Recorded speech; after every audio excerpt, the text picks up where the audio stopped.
तुम एक अमीर घर में पैदा हो सकते हो, तुम्हारी स्किन अच्छी हो सकती है पैदा होते हुए, तुम अच्छे हाइट के जेनेटिक्स के साथ पैदा हो सकते हो, बट कभी भी तुम बॉडी के साथ पैदा नहीं हो पाओगे यार। बॉडी के साथ तो पैदा नहीं हो सकते भाई। बॉडी बिल्डिंग एक ऐसी चीज़ है, you have to grind for it. कोई भी बचपन से लेके पैदा नहीं होता इसे। अच्छी स्किन तुम्हें मिल सकती है, अच्छा पैसा तुम्हें मिल सकता है, कोई बाप का कमाया हुआ। बाप ने बॉडी बना ली, तेरी थोड़ी बन जाएगी चूतिए। 12 बजे की वॉक चल रही है और यहाँ रात में कोई भी ना हो।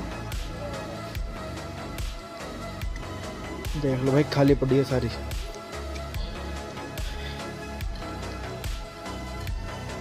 हेल्दी रहना, फिजिक मेंटेन करनी है तो भाई थोड़ा ग्राइंड करना पड़ेगा, थोड़ी मेहनत करनी पड़ेगी। रात को अगर 12 बजे भी खाना खा रहे हो तो 12:30 बजे वॉक करो।